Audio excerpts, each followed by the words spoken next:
11장 9절에서부터 16절의 말씀입니다. 우리 주보 금주의 강단란에다 실어 놓았습니다. 보면서 같이 한번 읽겠습니다. 한 목소리로 읽겠습니다. 시작. 그들이 아브라함에게 이르되 내 안에 사라가 어디 있느냐? 대답하되 장막에 있나이다. 그가 이르시되 내년 이맘때 내가 반드시 내게로 돌아오리니 내 안에 사라에게 아들이 있으리라 하시니 사라가 그 뒤 장막 문에서 들었더라. 아브라함과 사라는 나이가 많아 늙었고 사라에게는 여성의 생리가 끊어졌느니라. 사라가 속으로 웃고 이르되 내가 노쇠하였고 내 주인도 늙었으니 내게 무슨 즐거움이 있으리요. 여호와께 사라가 왜 웃으며 이르기를 내가 늙었거늘 어떻게 아들을 낳으리요 하느냐. 여호와께 응하지 못한 일이 있겠느냐. 기한이 이를 때 내가 내게로 돌아오리니 사라에게 아들이 있으리라. 사라가 두려워서 부인하여 이르되 내가 웃지 아니하였나이다. 이르시되 아니라 네가 웃었느니라. 그 사람들이 거기서 일어나서 소돔으로 향하고 아브라함은 그들을 전송하러 함께 나가니라. 아멘. 우리 아멘 세 번 합시다. 아멘. 아멘. 아멘. 여러분 그거 아십니까? 사람은요 매력이 있어야 돼요. 근데 매력은 잘생겼다고 매력이 생기는 게 아니에요. 잘생기는데 매력이 없으면요 얼건해 보여요. 근데 매력은 생기. 그런데 기가 막힌 건요 생기, 그 사는 기운, 그것은요 살려주는 영이 임할 때 그게 일어나요. 그래서 생명 살려주시는 영이신 하나님의 영이 여러분과 저에게 임하면 우리가 생기가 돌고요 그 다음에 매력이 넘치게 되어 있어요. 아멘. 저는 사춘기 때는 잘생겨야만 미남이 되는 줄 알았어요. 아주 잘생겨야만 미인이 되는 줄 알았어요. 근데 하나님 믿고 은혜 받고 지금 이렇게 살아가면서 깨달은 건 뭐냐면 하나님의 영이 임하면 그 사람은요 생긴 것과는 전혀 상관없는 생기와 매력이 넘치는 그런 참 신앙인이 된다는 걸 제가 알았어요. 그렇기 때문에 여러분과 저의 얼굴에 생기가 넘치는지 아니면은 칼이 없는지 잘 점검하시고 매력이 생기가 넘쳐서 사람도 붙고 하나님이 주신 은혜도 붙고 하나님이 주시는 복도 붙고 그렇게 되시기를 주의 이름으로 축복합니다. 이 생기가 넘치고 매력이 있는 사람은요 만나면 또 만나고 싶어요. 그런데 생기가 없고 매력이 없는 사람은 한 번 보면은 다시는 보고 싶지 않아요. 옆에 분 한번 보세요. 또 보고 싶은 분이신지 다시는 보기가 좀 불편한 분인지 그런 걸 보세요. 어떤 분은 입으로 송편을 만들어 가지고 돈을 돌리면서 이러시는 분 계신데 축복합니다. 여러분에게 생기와 매력이 넘치게 되기를 축복합니다. 아멘. 아멘.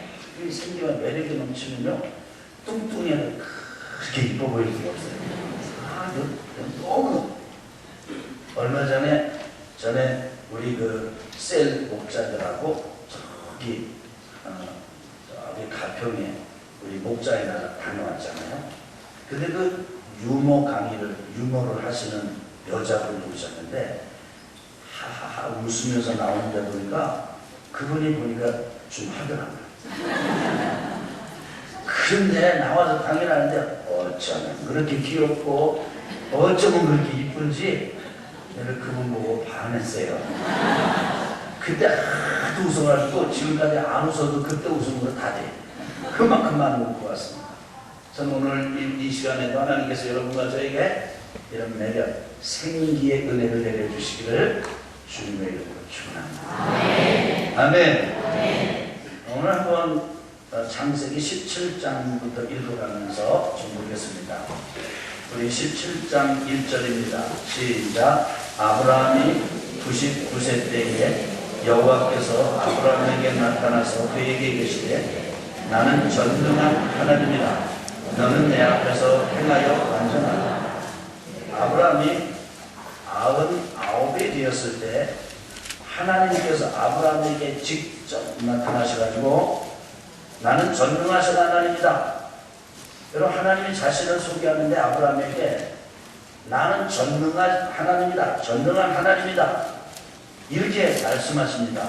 그러니까 전능하다는 말은 다 하시는 분이다. 할 수 있는 능력이 있는 분이다. 이런 자기소개거든요.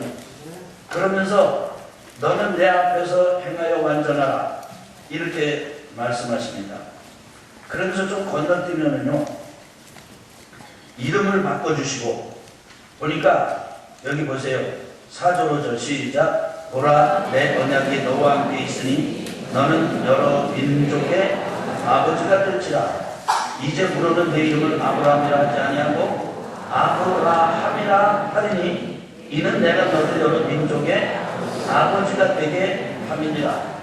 내가 너로 심히 6절까지 시작. 내가 너로 심히 번성하게 하리니 내가 네게서 민족들이 나게 하며 왕들이 네게로부터 나오리라. 여러분, 이거는요, 좀 지금 이 정도의 하나님께서 전능하신 하나님께서 약속을 하시고 말씀을 하시려면 이미 적어도 아브라함과 이삭에게 자녀가 적어도 6남매 8남매 정도는 되어야 그러시겠다 이렇게 좀 가닥이라도 잡히잖아요. 그런데 75세에 부르신 하나님께서 10년 동안 후손을 하나도 주지 않으셨기 때문에 기다리다 지쳐가지고 아내 사라의 아이디어를 따라서 하갈을 부인으로 이게 아내로 맞아가지고 아들을 낳았는데 그 아들이 이름이 이스마엘입니다. 10년 기다렸다가 이스마엘을 낳았어요. 그리고 다시 14년이 지났습니다. 아브라함의 나이가 99세가 된 것입니다. 그러니까 지금 하나님의 부르심을 받고 24년 동안 하나님을 따라왔지만 처음에는 엘리에셀 종 중에서 상속자를 삼아야 되겠다. 그 다음에 또 인간적인 수작을 써가지고 한 이스마엘이라고 하는 아들을 통해서 내가 이제 이 후사를 이어야 되겠다. 이렇게 했는데 하나님께서는 다 각격결을 치면서 아니다, 아니야, 아브라함아, 아니야. 너는 이제는 이름을 아브라함이라고 하지 말고 아브라함이라고 해라. 너는 여러 민족의 아버지가 될 것이다. 내 후손이 번성하게 될 것인데 내 몸에서 난 사라의 아들이 그렇게 될 것이다. 이렇게 얘기합니다. 그러니까 지금까지 아브라함의 아이디어는 깡그리 무시하십니다. 이렇게 말씀하실 때 사실 아브라함은 그동안 막 설렜습니다. 열광적인 반응을 보였습니다. 그런데 이 아브라함은요, 이 이야기를 지금 들을 때는 이제 아브라함이 반응이 심상치가 않아요. 그러니까 15절로 건너뛰겠습니다. 이번에는 하나님께서 아브라함의 이름만 바꿔주시는 게 아니라 아브라함의 아내 이름까지도 바꿔주십니다. 우리 15절부터 16절까지 같이 하겠습니다. 시작. 하나님이 또 아브라함에게 이르시되 내 아내 사레는 이름을 사레라 하지 말고 사라라 하라. 내가 그에게 복을 주어 그가 내게 아들을 낳아 주게 하며 내가 그에게 복을 주어 그를 여러 민족의 어머니가 되게 하리니 민족의 여러 왕이 그에게서 나리라. 자, 저를 보실까요? 아직 8남매, 6남매, 남매 이것도 없다니까요. 간신히해서 이스마엘을 얻어서 놓고 있을 뿐이지 여전히 아브라함과 아내 사라에게는 아무런 흔적도 그리고 징조도 없었습니다. 아브라함이 하나님의 말씀에 대해서 그렇게 열광적인 반응을 보이질 않으니까 이번에는 아내의 이름까지 바꿔주면서 너는 열국의 아비, 그리고 내 아내는 열국의 어미가 될 것이다. 이렇게 말씀하십니다. 이쯤 되면 아브라함이 굉장히 또 열광적으로 반응을 해야 됐습니다. 그런데 아브라함의 반응이 어떤지 보세요. 17절입니다. 18절, 17절, 18절 시작. 아브라함이 엎드려 웃으며 마음속으로 이르되 100세 된 사람이 어찌 자식을 낳을까? 사라는 90세니 어찌 출산하리요 하고 아브라함이 이에 하나님께 아뢰되 이스마엘이나 하나님 앞에 살기를 원하니. 아브라함이 멋졌고 쑥스럽고 믿을 수 없고 받아들일 수 없고 너무 허황되니까 아브라함이 엎드려가지고 웃으면서 스스로에게 말합니다. 100세가 된 사람이 어찌 자식을 낳을 수 있겠는가? 내 아내도 90세인데 어떻게 애를 낳을 수가 있겠는가? 그러면서 아브라함이 하나님께 요청을 드립니다. 부탁을 합니다. 청을 합니다. 그 뭐냐면 이스마엘이나 한번 이스마엘이나 여기는요 아브라함이 굉장히 하나님을 향해서 박수치고 막 이렇게 막 마주 나가서 막 할렐루야 아멘 뭐 이런 반응이 아니에요. 하나님 공연히 또 한 번 제 마음 휘저어 놓지 마세요. 제 아내의 마음도 휘저어 놓지 마세요. 간신히 마음 잡고 24년 세월을 지나면서 낳은 이스마엘을 놓고 소망 가지고 지금 살고 있는데 또 제 마음을 흔들어 놓지 마세요. 그냥 이스마엘이나 하나님 앞에 살기를 원합니다. 이 녀석이나 잘 되면 더 바랄 게 없습니다. 여러분 아브라함은 믿음의 조상인데 그래서 믿음이라고 하면은 아브라함에게 있어서 남에게 뒤지지 않는 그런 열정 있는 사람이었는데 아브라함에게 그 특징이고 아브라함에게 하는 그 믿음이 지금 마치 이 시래기 물기가 다 빠진 것처럼 쫙 빠져버린 겁니다. 하나님께 대한 열정도 하나님께 대한 열광도 하나님께 대한 신뢰도 하나님께 대한 의뢰도 가지고 있잖아. 하나님께서 아브라함은 그렇게 설득하시지만은 그리고 아브라함이 지금 또 뭐 할례를 행하라는 건 할례 행합니다.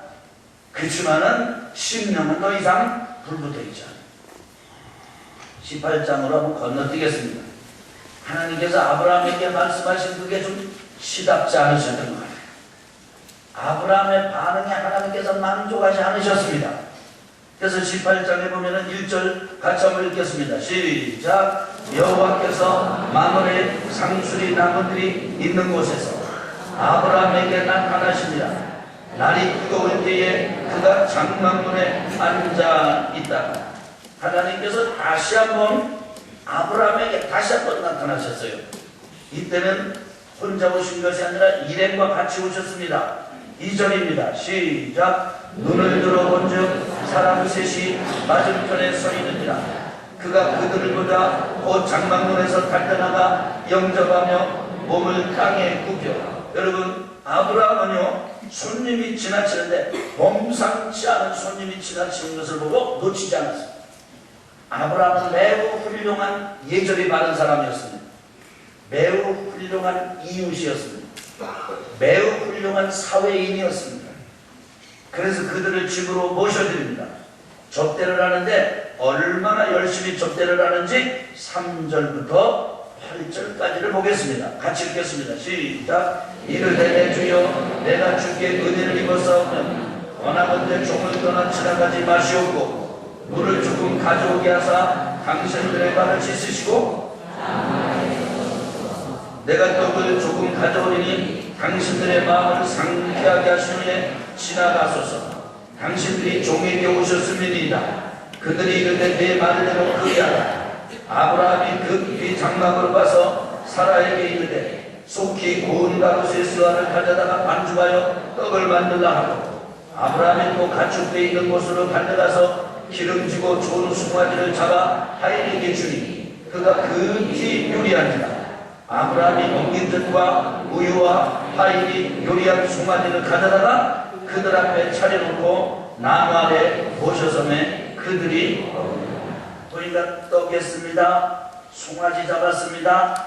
그 다음에 엉긴 젖 우유 그걸 가지고 왔습니다. 아주 극진하게 대접해요. 그래서 이제 식사를 잘하는 거예요.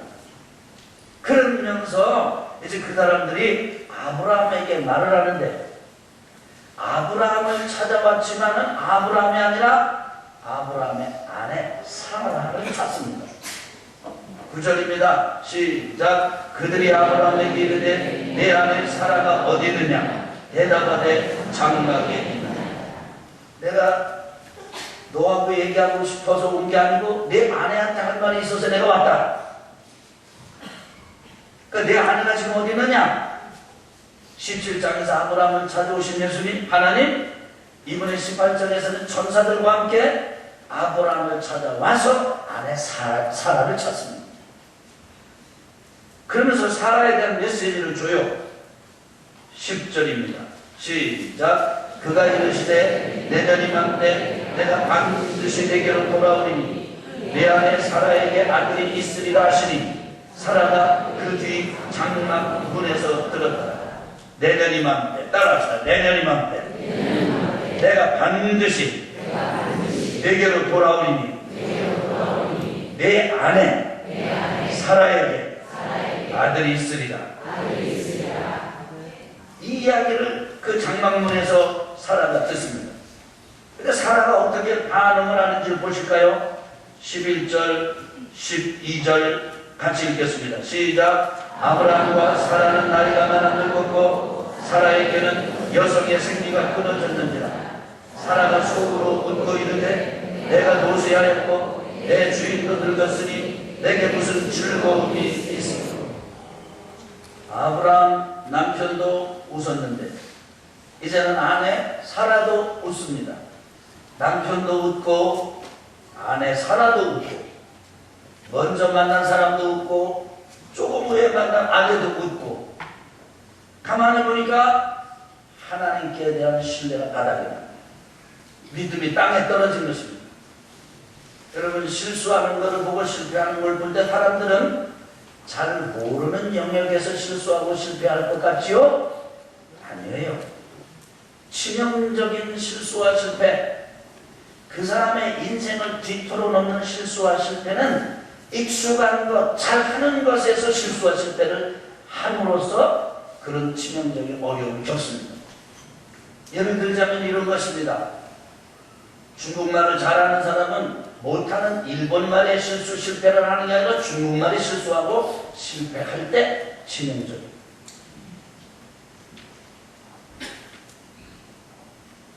되게 돈을 잘 다루는 사람은요, 돈이 아닌 다른 걸 다룰 때 실수와 실패를 하면서 무너지는 것이 아니라 이미 잘 다룰 줄 아는 돈을 다루는 일에 실수하고 실패하면서 무너집니다. 물을 잘 다룰 줄 아는 사람이 나무를 다루면서 실수하고 실패하는 것 때문에 무너지는 게 아니라 이미 익숙하고 내가 잘 알고 잘 다루고 있다고 인식하고 있는 물 다루는 일에 실수하고 실패할 때 아주 무너지는 거예요. 이미 익숙하고 이미 내가 잘 알고 있다고 생각하고 이건 내가 전문이야 라고 생각하는 것에 우리가 실수하고 실패할 때가 있습니다. 아브라함, 그 안에 사라. 그러면 이 사람들은요, 적어도 믿음의 전문가입니다. 믿음의 조상 아브라함입니다. 우리 아멘 합시다. 사실은 저는 아브라함보다 저는 아내가 더 믿음이 훌륭하다고, 저는 그냥 제 나름대로 묵상하고 이해를 그렇게 해요. 생각해 보세요. 75살이 된 남편이 어느 날 아내에게 이렇게 얘기하는 겁니다. 여보, 내가 오늘 신의 음성을 들었어. 무슨 음성을 들어요? 신의 음성, 신의 소리를 들었다는 거예요. 아내가 묻습니다. 도대체 그 신의 음성이 뭐요? 신이 나에게 명령을 내리셨는데 고향, 본토, 친척, 아비집을 떠나라고 말씀하셨어요. 여러분, 이 본토, 친척, 고향, 아비집에서 고생을 그냥 질질이 하고 너무 어렵고 사는 게 힘들면 떠나라는 게 지긋지긋해서도 탈출이 될 거예요. 해방이 될 거예요. 그런데 거기에 잘 정착하고 있고 잘 사는 상황이라면 얘기는 달라지는 것 아니겠습니까? 아브라함은 지금 잘 살고 있는 거라고요. 그러니까 그가 집을 떠나야 된다, 아비 집을 떠나야 된다, 고향을 떠나야 된다. 그게 이 아내에게 굉장히 충격이었을 겁니다. 여러분, 어느 날 갑자기 의논 없이 아무 얘기도 없이 우리 이사 가자, 이것만 해도 되게 아내들이 좀 충격을 받잖아요. 안 그래요? 충격받잖아요. 근데 사라가 물어요. 그러면 어디로 가라고 신의 음성이 들렸습니까? 아브라함이 목적지는 없어. 그냥 떠나면 지시할 땅으로 가면 된대. 나를 부르신 그 신이 나를 인도하신다는 거야. 아내가 그 말을 들었을 때 이상한 사람이에요. 당신이 신의 음성을 들은 거 그거 잘못 들은 것 같은데 그럴 수 있는데 사라는 자기 남편에게 온 생을 걸고 남편을 따라 정처 없이 그 길을 따라 나섭니다. 그러니까 아브라함도 믿음의 조상이라 훌륭하지만은 그 아브라함을 믿음의 조상 되기까지 한 아내 사라는 더 훌륭한 믿음의 여인이고 사람이라고 저는 그렇게 믿습니다. 근데 제 결혼 생활을 통해서도 보니까요, 아브라함보다 사라가 믿으면 훨씬 좋았을 것 같아요. 이게 보면 그렇고.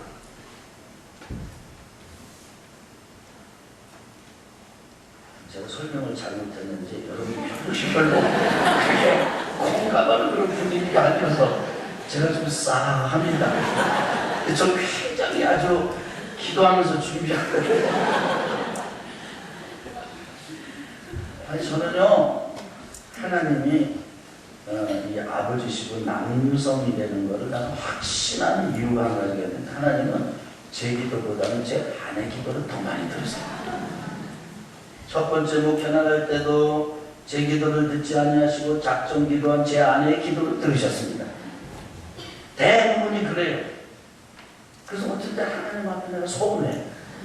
지금 제 기도를 그냥 보란 듯이 들어주셔가지고 권위가 팍팍 쏟고 막 이래야 될 텐데, 좀 그렇지 않으실 때가 있으셔가지고, 참 이 아브라함의 이 믿음의 여행에는요, 아브라함뿐이 아니라 아내 사라가 대단한 거예요.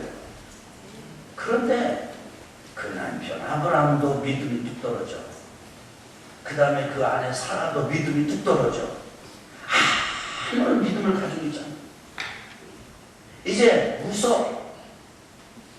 이제 허탄하듯이 생각하고 그냥 이미 우리가 마련한 대책이나 방책 그것만 좀 인정만 해주셔도 저희는 괜찮겠습니다. 이런 태도입니다. 그런 태도를 가진 그 사람들에게 14절 같이 읽겠습니다. 시작. 여호와께 응하지 못한 일이 있겠느냐. 기한이 이르되 내가 내게로 돌아오는 사라에게 아들이 있으리라. 사라가 두려워서 부인하여 이르되 내가 어찌 아니하였나이다 이르시되 아니라 내가 웃었느니라. 여러분, 하나님께서 이제 이 아브라함과 사라에게 그렇게 말씀하십니다. 여호와께 능하지 못한 일이 있겠느냐? 질문하는 거예요.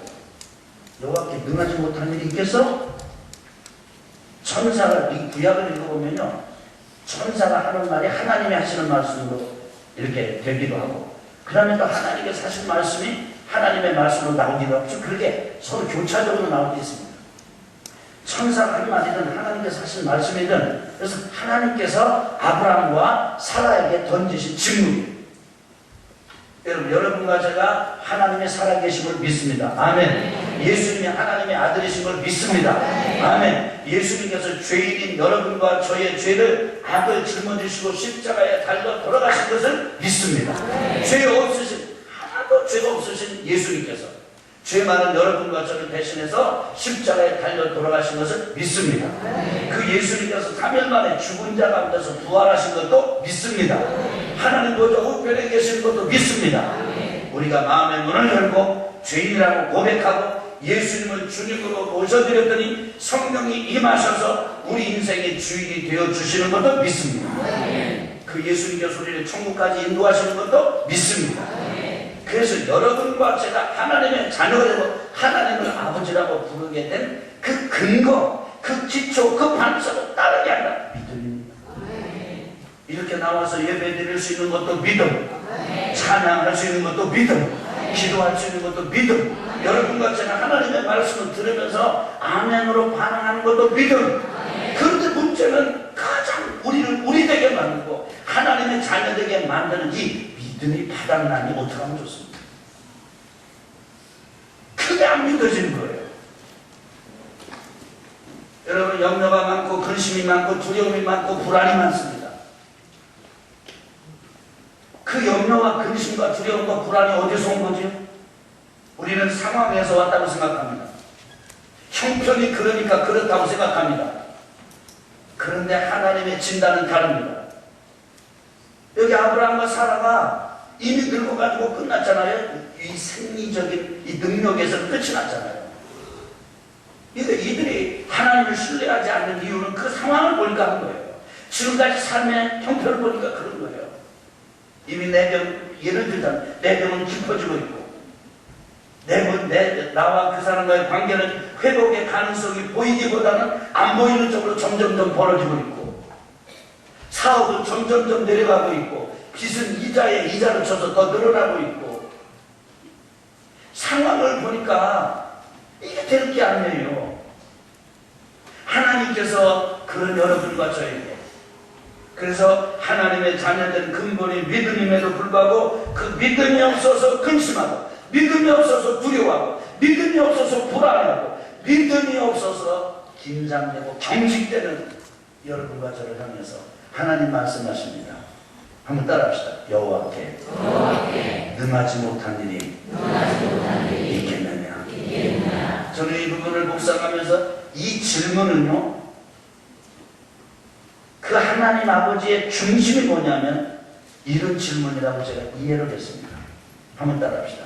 내가 정말 나를 믿느냐?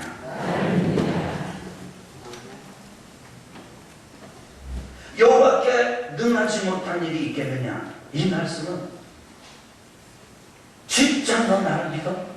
진짜 네가 하나님을 믿는 거야? 한번 우리 이제 주보의 금주의 강단극 앞에 서론 부분을 같이 읽겠습니다. 시작. 오늘 말씀은 천사가 아브라함의 아내 사라를 찾으며 내년에 아들을 낳을 것이라고 일러주는 내용입니다. 이때 아브라함의 나이가 99세였습니다.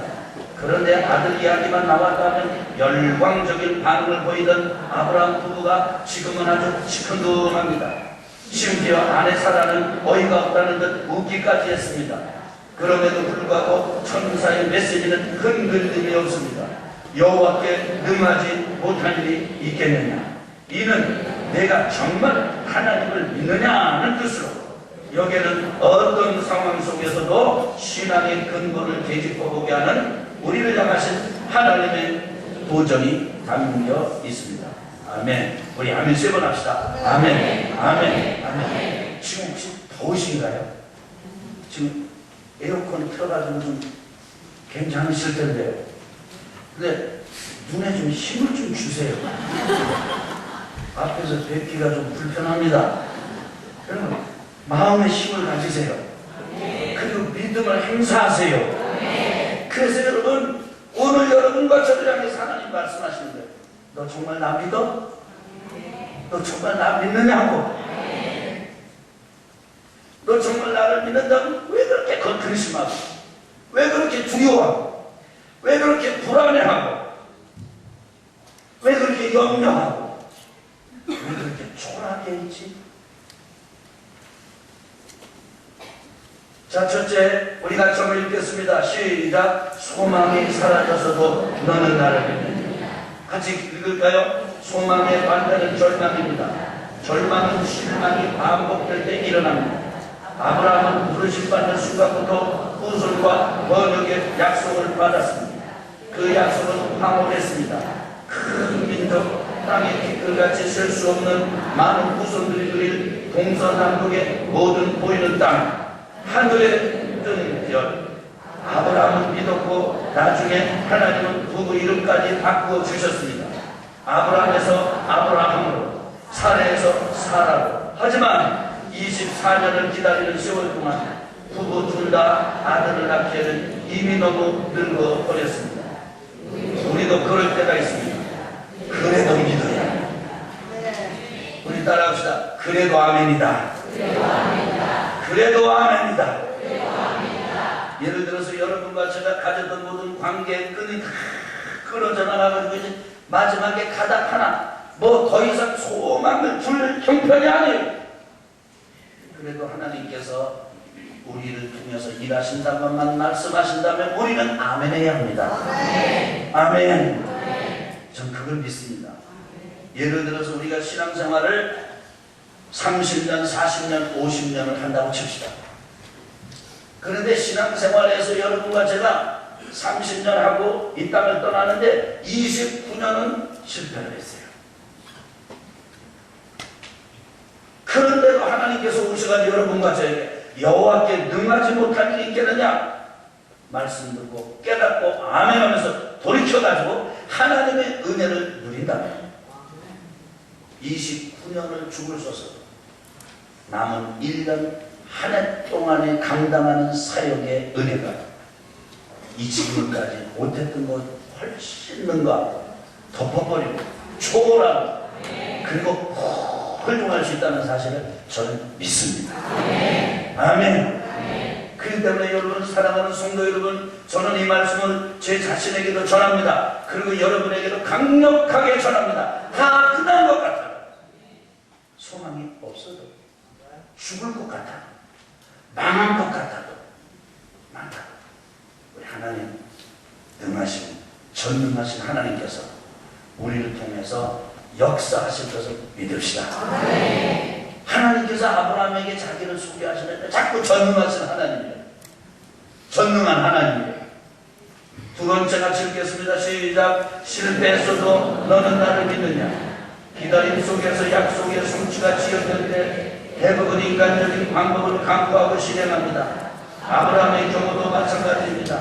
기다리는 동안 아브라함 부부는 나름대로 대책을 세웠습니다. 10년을 기다리다 지쳐서 첫 하가를 통해 이미 이스마엘을 얻었습니다. 모든 것을 버리고 하나님을 따라 나섰던 그가 세상의 풍속을 따른 것입니다.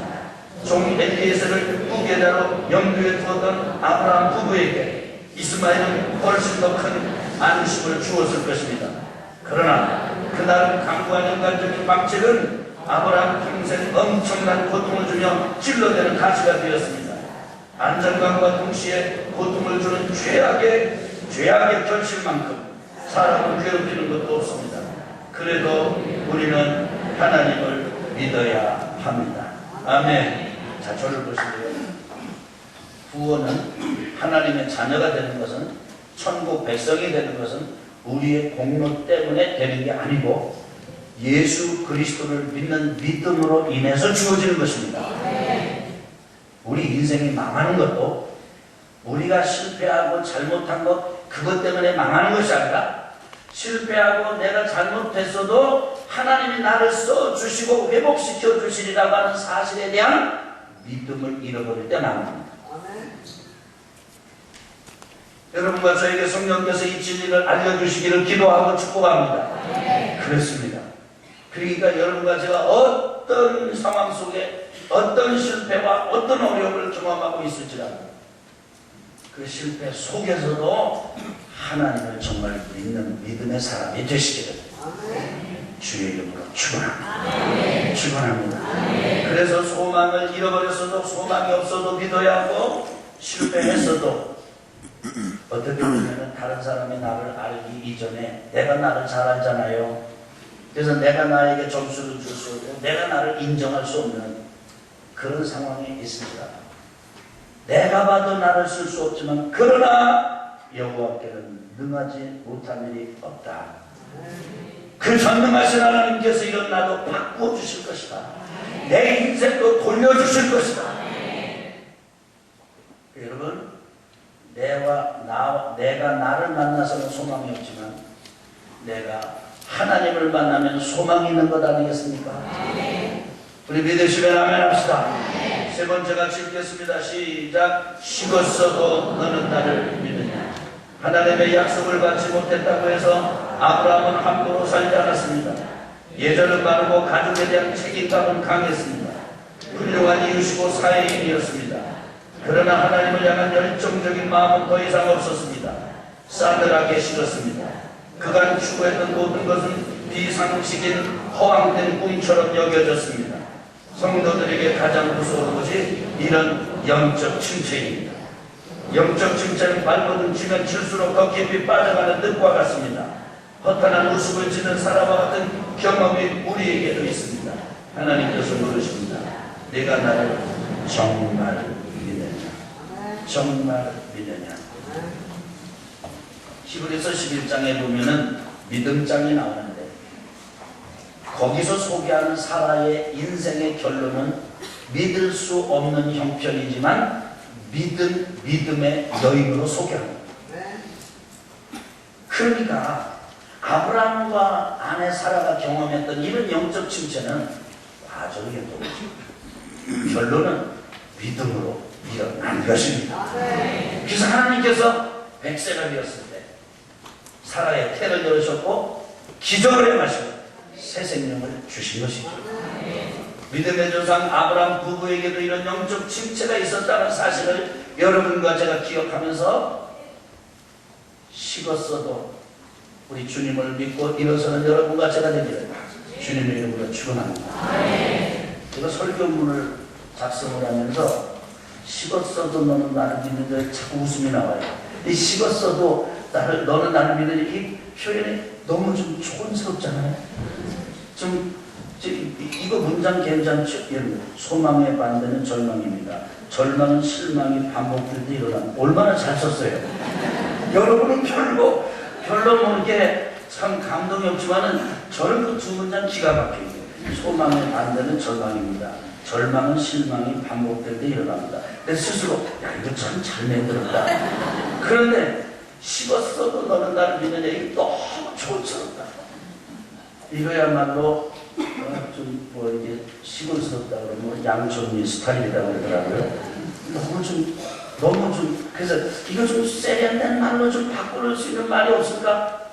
그래서 영적 침체에서도 너는 나를 믿느냐 다 해봐도 마음이 그렇게 쏙 들질 않아요.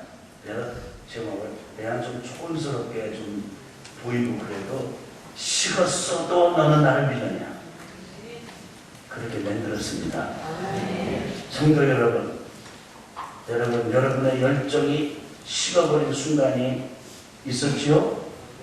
저는요, 제가 하나님의 은혜를 경험할 때, 제 친구 전도사님하고 그 산에 올라가서 기도하는데, 그 친구 전도사님은 저쪽에서 저는 이 바위 위에서 기도하는데, 기도를 하다 보니까 하나님의 은혜가 제게 넘치는데, 하나님의 사랑이 제게 너무 바다같이 오고 파도같이 오고.